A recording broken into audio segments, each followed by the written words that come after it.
जय हिंद दोस्तों। आज की ये कहानी हम लेकर के आए हैं एक मैन ईटर टाइगर की कहानी, और वो हमारे इस झारखंड से ही है। तो आज ह्यूमन एनिमल कॉन्फ्लिक्ट की ये जो कड़ी हमारी चल रही है, उस कड़ी में आज की हमारी कहानी है द कोडरमा मैन ईटर। और ये कहानी हमने ली है मरविन स्मिथ की बुक से। और आज की ये कहानी मैं यानी राकेश कुमार दास आपके बीच में प्रस्तुत कर रहा हूँ। जय हिंद। तो बात उस वक्त की है जब भारत पर ब्रिटिशर्स का राज हुआ करता था। मरविन स्मिथ, जिन्होंने ये कहानी लिखी है, जिन्होंने अपनी बुक में ये इस घटना का जिक्र किया है, वो काफ़ी समय तक झारखंड में अपना कैंप कर रहे थे, क्योंकि इस इलाके में जंगलात बहुत ज़्यादा थे। तो एक बार की बात है जब वो अपने कैंप से बाहर गए हुए थे और कई दिनों बाद वापस लौटे, तो उनकी एब्सेंस में एक ऐसी घटना घटी ही नहीं बल्कि घट रही थी जिसका वर्णन उनके पास आकर के एक रिक्वेस्ट लेकर के आया, एक फरियाद लेकर के आया वहाँ का एक लोकल लेबर कम शिकारी था। उसका नाम था जीवन। वो आया मरविन स्मिथ के पास और उसने लिटरली अपने हाथ जोड़े और उसने कहा कि साहब, हम चारकोल बर्नर्स का क्या गुनाह है। हम अपनी ज़मीन, क्योंकि वो जंगल की ज़मीन को अपनी ज़मीन समझते थे, तो उसने कहा कि हम अपनी ज़मीन, अपना जंगल को वो अपना समझते थे, इसीलिए उसने इस तरह से कहा होगा शायद। तो उसने कहा मरविन स्मिथ के सामने बिल्कुल हाथ जोड़कर कि महाशय, मतलब उसने अपनी भाषा में कहा था कि सर, हम अपनी ज़मीन, अपना जंगली जानवरों के साथ शेयर करते हैं, बाघों के साथ शेयर करते हैं। फिर ऐसी हमसे क्या गलती हुई कि एक बाघ हमें मार रहा है पिछले कई दिनों से। क्या हम आपके सर्वेंट नहीं हैं? क्या हम ब्रिटेन की महारानी के सर्वेंट नहीं हैं? अगर हैं तो ब्रिटिश गवर्नमेंट इस पर कोई एक्शन क्यों नहीं ले रही है? ये उस जीवन नाम के जो शिकारी कम लोकल छोटे मोटे काम करने वाला उस लोकल रहवासी था, उसने मरविन स्मिथ के सामने अपनी बातें रखी। वो अपनी बातें अपने लोकल लैंग्वेज में बोल रहा था, लेकिन मरविन स्मिथ को वो काफ़ी साहित्यिक सा लगा। मतलब वो एक तरह से गाना गाने की स्थिति में वो चीज़ बोल रहा था, गाने के फॉर्म में वो चीज़ बोल रहा था, साहित्यिक लगा। और उसने बोलते बोलते कुछ चीज़ें और बोली जीवन ने मरविन स्मिथ के सामने कि साहब, ये बाघ जो है, ये भले ही ग्वालों को मारे, वे ग्वाले बहुत बदमाश हैं, वे हमें जो दूध देते हैं उसमें काफ़ी ज़्यादा पानी मिला कर देते हैं, उन्हें मार जाए तो हमें कोई दुख नहीं है। ये उन लोगों को भी मार जाए, इस कबीले में, इस इलाके में कई सारे ऐसे लोग हैं जो ये सोचते हैं कि सारे जंगली जानवर जीव जंतु मर जाएं तो हमारा ही राज हो जंगल में, उन लोगों को मार दे तो भी हमें कोई तकलीफ नहीं है। लेकिन ये हम चारकोल बर्नर्स को क्यों मार रहा है? इस पर आप कुछ ना कुछ एक्शन लीजिए, कुछ ना कुछ कीजिए। ये बातें जीवन ने मरविन स्मिथ के सामने रखी। अब जब ये बातें जीवन ने मरविन स्मिथ के सामने रखी, तो ये बातें मरविन स्मिथ को काफ़ी साहित्यिक लगी और कुछ चीज़ें काफ़ी हास्यास्पद लगी, क्योंकि वो बोलते बोलते ये बोल रहा था कि इलाके में भले ही ग्वालों को मार कर खा जाए, भले ही उन लोगों को मार कर खा जाए जो ये सोचते हैं कि वन्य जीवों का कोई उपयोग नहीं है। या फिर उसने एक और बात कही थी कि या फिर सरकार से आप कहिए कि वो सिर्फ एक ड्रम बजाकर अनाउंस कर दें इन 3 थानों में। वो उस वक्त वो 3 थाने हुआ करते थे, एक था कोडरमा, एक चौपारण और एक था गया। ये 3 इलाके थे जहाँ पर इस मैन ईटर का, इस बाघ का बहुत ज़्यादा आतंक छाया हुआ था। वो पूरा एक मिनरल रिच बेल्ट है जहाँ पर माइका की माइंस हैं, अभ्रक की माइंस हैं। तो उस इलाके में ये बाघ का आतंक, काफ़ी ज़्यादा मैन ईटर टाइगर का आतंक छाया हुआ था। तो जीवन ने अपनी बातें कहते कहते मरविन स्मिथ से कही कि भले अगर सिर्फ सरकार ड्रम बजाकर ये अनाउंस करवा दे कि एक मैन ईटर जो है वो लोगों को मार रहा है और बचने की कोशिश करनी चाहिए, इतने में ही वो बाघ चारकोल बर्नर्स को मारना बंद कर देगा। ये मरविन स्मिथ को काफ़ी थोड़ा सा हास्यास्पद लगा था, लेकिन वो समझ गए थे कि इन बातों में उसका कुछ एक डीप कंसर्न है, उसकी चिंता है और वो चाहता है कि लोग ना मरें। वो जो 3 इलाके हमने बताए, 3 थाने, एक तो कोडरमा, चौपारण और गया, उन 3 थानों के इलाकों में अब तक उस बाघ ने 26 लोगों को मार दिया था।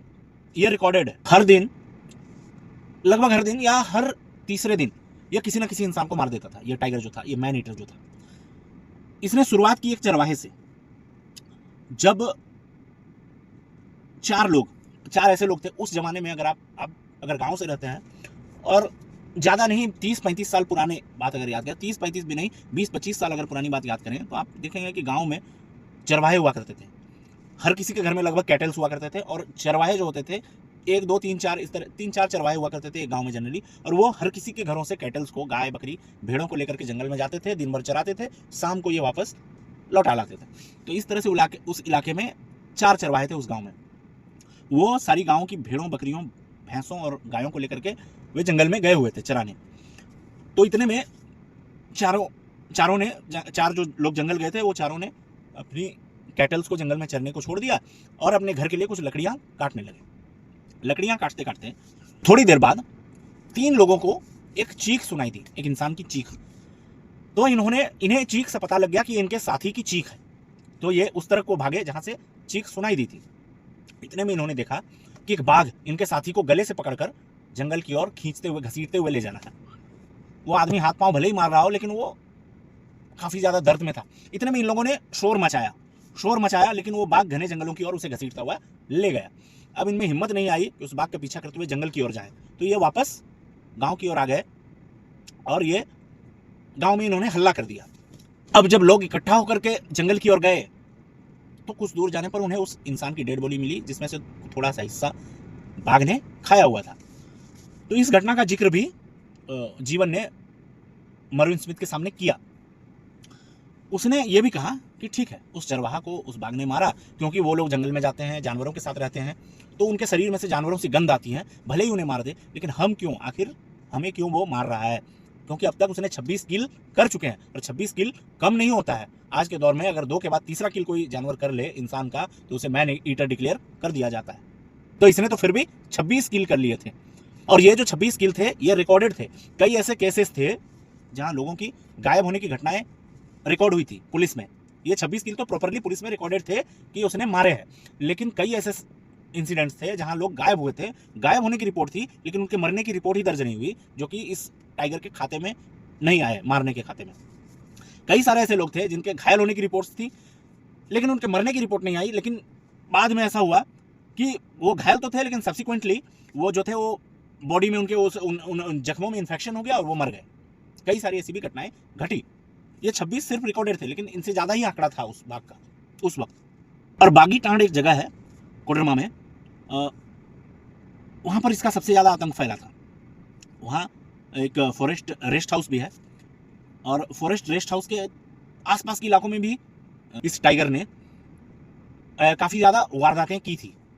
ये तो अब तक सिर्फ 26 थी, लेकिन उसका जो टारगेट था वो बढ़ता ही जा रहा था उस बाघ का। मैन किलिंग का, इंसानों को मारने का जो उसका नंबर था वो बढ़ता ही जा रहा था, और उसका साहस भी बढ़ता जा रहा था। जैसे आमतौर पर जब मैन ईटर होता है, मान लो कितना भी भूखा हो, तो वो आमतौर पर घात लगा कर रहता है। उसे पता चल जाता है कि ये रास्ता है, इसमें लोग आएंगे जाएंगे, और वो घात लगाकर वहां बैठा रहता है। अगर ऐसा होता है कि अगर एक साथ 8-10 लोग जंगल की पगडंडी पर चल रहे हैं, पगडंडियां छोटी होती हैं, पतली होती हैं, तो उसमें एक आदमी ही एट ए टाइम चल सकता है। तो अगर मान लीजिए 8-10 आदमी चल रहे हैं, तो उसमें इस तरह से लाइन 1 2 3 4 करके वो चलेंगे। तो एक ऐसी घटना इस बाघ के साथ हुई थी कोडरमा के इलाके में, जब इसका साहस इस बात से नोटिस किया गया कि इसका साहस किस कदर बढ़ चुका है। जंगल में एक बार 5 लोग चल रहे थे लाइन से, 1 2 3 4 5, 5वें नंबर पर थी। आमतौर पर क्या होता है कि बाघ जो होता है, अगर मैन ईटर है तो इंसानों पर हमला करना है तो या तो सबसे पहले इंसान पर हमला करेगा या सबसे आखिरी वाले इंसान पर हमला करेगा। लेकिन वहां ऐसी एक घटना हुई कि 5 लोग चल रहे थे। सबसे आगे तो एक आदमी था, वो चल रहा है। सबसे पीछे एक औरत थी, वो अपने बच्चे को इस तरह से गमछे से बांध करके पीठ में टांगी हुई थी। उसके आगे एक आदमी था जिसके हाथ में एक छाता थी, और फिर 3 लोग और आगे थे। ये चलते जा रहे थे जंगल में। कुछ दूर जाने पर जो सबसे आगे आदमी था, उसे जंगल में एक पेड़ गिरा हुआ था, उसके पास कुछ हलचल सी महसूस हुई, कुछ मूवमेंट सा उसने नोटिस किया, लेकिन उसने कोई ज़्यादा ध्यान नहीं दिया। और वो चूंकि वो आगे था, लीडर था, तो वो टीम को लेकर आगे बढ़ता रहा। इसी बीच थोड़ी दूर आगे चलने के बाद उसे पीछे से एक चीख सुनाई दी। चीख थी उस महिला की जो सबसे पीछे चल रही थी। वो चीख रही थी और एक तरफ देखकर चिल्ला रही थी, बाघ बाघ बाघ बाघ, इस तरह से वो चिल्ला रही थी। तो जो बाकी 3 लोग आगे थे, उन्होंने पलट कर देखा, तो जो चौथे नंबर पर आदमी था, उसको बाघ उसके गले में पकड़कर घसीटता हुआ जंगल की ओर ले जा रहा है। और जब ये लोग 4 लोग मिलकर चिल्लाने लगे काफी ज्यादा आवाज की, तो उस बाघ ने अपने शिकार को छोड़ा और इनकी तरफ देखकर काफी तेज गुर्राने लगा। तो ये लोग डर के मारे वहां से भाग गए, और बाघ ने फिर से अपने शिकार को पकड़ा और जंगल की ओर लेकर चला गया। इस घटना से इस बाघ की पहचान हुई। पहचान इस तरह से हुई कि वो जो बाघ था, उसकी एक आंख फूटी हुई थी, एक आंख से वो काना था, और उसकी एक कान भी कटी हुई थी। एक कान बिल्कुल बुरी तरह से डैमेज थी, मतलब वो थी ही नहीं, एक तरह से कट गई थी। तो जाहिर सी बात है कि इस बाघ पर किसी ने गलत तरीके का फायर आर्म चलाया था, इसे किसी ने गलत तरीके के फायर आर्म से घायल कर दिया था, जिस फायर में इसकी एक आंख और एक कान चली गई थी। जैसा कि ज्यादातर केसेस में होता है कि एक टाइगर, लेपर्ड या कोई भी जानवर, मैन ईटर, इसी तरह की हरकतों से ही बन जाता है जब उस पर किसी तरीके से ब्लाइंडली फायर किया जाता है। ये एक हाईली इररेस्पॉन्सिबल तरीका है शिकार करने का, जहां ब्लाइंडली फायर कर दिया जाता है बिना निशाना लगाए, जिसका परिणाम यह होता है कि टाइगर या लेपर्ड या कोई और जानवर घायल हो जाता है और बहुत दिनों तक घायल अवस्था में रहता है और वो अपना नेचुरल शिकार नहीं कर पाता है और अपने शिकार में असमर्थ रहने के कारण इवेंचुअली वो इजी प्रे की तलाश में गांव की ओर आता है, बस्तियों की ओर आता है और ये ह्यूमंस पे आ जाता है। इंसानों पे ये टारगेट करने लगता है और वो देखता है कि इंसान तो यार इजी प्रे है, मक्खन की तरह, बिल्कुल लब से पकड़ लो और गप से खा लो, भाग भी नहीं पाता है। जंगल में जब एक टाइगर हिरन को चेस करता है, वो स्पॉटेड डियर हो, कोई भी किसी भी तरह की प्रजाति जंगल में जीवित रहने वाली जो प्रजातियां हैं, उनको जब टाइगर चेस करता है, वो टाइगर को काफी भगाते हैं, काफी तेज भागते हैं, भगाते भी हैं, इधर उधर करते हुए भगाते हैं। लेकिन इंसान जो है ये इजी प्रे है, ये भाग भी नहीं पाता उतना तेज। 100-200 मीटर दौड़ाओ तो पकड़ लो, खा लो, मार दो, खा लो, बस खत्म। तो इस तरह की आदत बाघ को नहीं लगानी चाहिए। और इसी तरह से ये जो टाइगर था, ये भी मैन ईटर इन्हीं हरकतों की वजह से बन गया था, क्योंकि किसी ने उस पर ब्लाइंडली फायर कर दिया था, बिना निशाना लगाया, वो घायल हो गया, घायल अवस्था में पड़ा रहा। अब वो चेस करके प्रे नहीं कर पा रहा था क्योंकि एक आंख से काना हो गया था। तो ये गांव की ओर आया, बस्तियों की ओर आया, ह्यूमन हैबिटेट की ओर आया और इसका सामना हुआ इंसानों से। एक बार अगर वो किसी इंसान को इसने मारा तो इसे लग गया कि भाई ये तो सबसे ईजी प्रे है, और मान लो गलती से अगर उसके हाथ की कोई बच्चा लग गया, बुजुर्ग लग गया, वो तो और ईजी प्रे हो गया उसके लिए।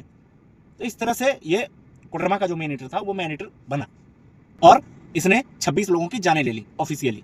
और इसके लिए वो व्यक्ति रिस्पॉन्सिबल था जिसने इररेस्पॉन्सिबली फायर किया था टाइगर के ऊपर। अब इतनी सारी घटनाएं होने के बाद उस वक्त के ब्रिटिश गवर्नमेंट ने इस टाइगर को मार गिराने के ऑर्डर्स तो जारी कर दिए, लेकिन कई लोकल शिकारी, कई अंग्रेज और कई यूरोपियंस जो उस वक्त वहाँ जो माइंस चल रही थी, वहाँ यूरोपियंस जो थे वो सुपरवाइजर का काम करते थे और उन्हें शिकार करने का भी कई लोगों में एक जोश जुनून जज्बा था। वो भी अपनी अपनी गनें लेकर के आए, उन्होंने भी कोशिश की, पर कई कोशिशों के बावजूद भी इसका कोई ठौर ठिकाना उसके बाद नहीं मिल पाया। कईयों ने मचाने बनाई जंगल में, मचानों पर बैठकर इंतजार किया वाटर होल्स के सामने, कईयों ने उन रास्तों पर इसका इंतजार किया जहां से इसके गुजरने की उम्मीद थी, लेकिन कोई फायदा नहीं हुआ। तो आखिरकार उन लोगों ने अपने एफर्ट्स बंद कर दिए। जितने शिकारी थे, लोकल्स थे, यूरोपियंस थे, अंग्रेज थे, सभी लोगों ने अपने अपने एफर्ट्स बंद कर दिए। सरकार ने इनाम की भी घोषणा की थी, लेकिन इसी बीच हास्यास्पद घटनाएं भी कुछ हुई। जैसे कि एक बार एक जंगल से एक पुलिस पार्टी अपने जंगल में ऑपरेशंस करके वापस लौट रही थी। चूंकि उस दौरान चूल्हे पर ही खाना पकता था, लकड़ियों पर, तो उन अंग्रेजों ने, उन फॉरेस्ट ऑफिसर्स ने एक औरत को हायर किया था जो उन्हीं के साथ आ रही थी वापस, लकड़ियों का बोझा अपने सर पर लेकर के, ताकि वो पुलिस अफसर्स अपने मेस पर खाना बना सके। तो वो लड़की थी, सबसे पीछे औरत चल रही थी, ये पुलिस की पार्टी आगे आगे चल रही थी। तो इस दौरान हुआ ये कि बाघ ने झपट्टा मारा उस औरत के ऊपर और पता नहीं उसे क्या सूझा, वो जो सर पर लकड़ियों का गट्ठर लेकर चल रही थी, उस लकड़ियों के गट्ठर को बाघ ने अपने मुंह में दबोचा और वापस जंगल की ओर चला गया। तो ये घटना थी जिसमें बाघ ने ना किसी इंसान को मारा, ना किसी और तरह की घायल करने की भी कोई घटना घटी। इसके बाद एक और खतरनाक घटना हुई जिसमें एक जो व्यक्ति था वो लकड़ियां काटने के लिए जंगल में गया हुआ था, लकड़ियां काट रहा था दोपहर के समय में। उसकी पत्नी आमतौर पर उसके लिए पानी और भोजन, रोटियां लेकर के आती थी। तो आज भी वो उसके जगह में पानी लेकर के गई थी, रोटियां लेकर के गई थी। तो वहां उस औरत ने देखा कि एक कुल्हाड़ी पड़ी हुई थी। उसने अपने हस्बैंड को आवाज़ लगाई, कोई रिस्पॉन्स नहीं आया। फिर उसने ज़मीन में आसपास देखा तो उसे एक जगह पर खून की बूंद दिखाई दी। जाहिर था उस इलाके में मैनीटर घूम रहा था, एक्टिव था। वो बात उसके दिमाग में आई और वो वापस आई, सबको इन्फॉर्म किया और वहाँ से लोग निकले, कोई ड्रम लेके और कोई बजाने वाला सामान लेकर के बीट करने के लिए। सब लोग उस जगह पर पहुँचे और इसमें कई यूरोपियन भी थे जिनके पास बंदूकें थी लाइसेंस्ड। ये लोग जंगल में वहाँ पर पहुँचे जहाँ पर ये व्यक्ति लकड़ियाँ काट रहा था। वहाँ से इन्होंने एक इलाके में हाका डाला। हाका डालते हुए आगे की ओर बढ़े, लेकिन कहीं भी जंगल में उस व्यक्ति की लाश या खाया हुआ पोर्शन बॉडी का नहीं मिला। इसके बाद ये लोग वापस आ गए। 2 दिन बाद इन्होंने नोटिस किया कि पास में जो खेत है वहाँ कुछ वल्चर्स चक्कर मार रहे हैं, मंडरा रहे हैं। इसे देखकर जब कुछ लोग वहाँ पहुँचे तो उन्हें पता चला कि वो जो व्यक्ति जिसे टाइगर 2 दिन पहले लेकर के गया था, उसके हाथ, उसका सिर और उसके कुछ बॉडी अवशेष, बॉडी के पार्ट्स, हड्डियाँ वो बिखरी हुई थी। यानी कि जिस समय जंगल में ये लोग हाका डाल रहे थे उस वक्त टाइगर इसे, या उससे पहले ही इसे खींच करके उस ओर ले गया था। जब लोग हाका डालने में लगे थे उस वक्त ये टाइगर अपना भोजन करने में लगा था उस व्यक्ति का, और कोई भी शिकारी अभी तक इसे मारने में सफल नहीं हुआ था। क्योंकि घटना यह बहुत पुरानी है, उसके बाद भी किसी राइटर ने या पेपर ने इस टाइगर के, इस मैन ईटर के मारे जाने की पुष्टि नहीं की। मरविन ने भी नहीं की, स्मिथ मरविन ने भी नहीं की। जहाँ से हमने ये स्टोरी ली है उन्होंने भी इसकी पुष्टि नहीं करी। हालांकि उसके बाद के सालों में भी अगर किसी ने मारा होता तो प्रेस में ये बात होती, रिकॉर्डेड होती, या फिर मरविन स्मिथ ने भी अपनी बुक्स में ये चीज़ें लिखी होती, लेकिन इस तरह की कोई खबर आई नहीं। तो दोस्तों, यह थी स्टोरी कोडरमा के मैन ईटर के आतंक की। जल्दी कोई और स्टोरी के साथ मैं आऊँगा, तब तक के लिए मुझे इजाज़त दीजिए। प्लीज़ थोड़ा सा सपोर्ट कीजिए, लाइक कीजिए, सब्सक्राइब कीजिए और शेयर कीजिए। धन्यवाद। जय हिंद।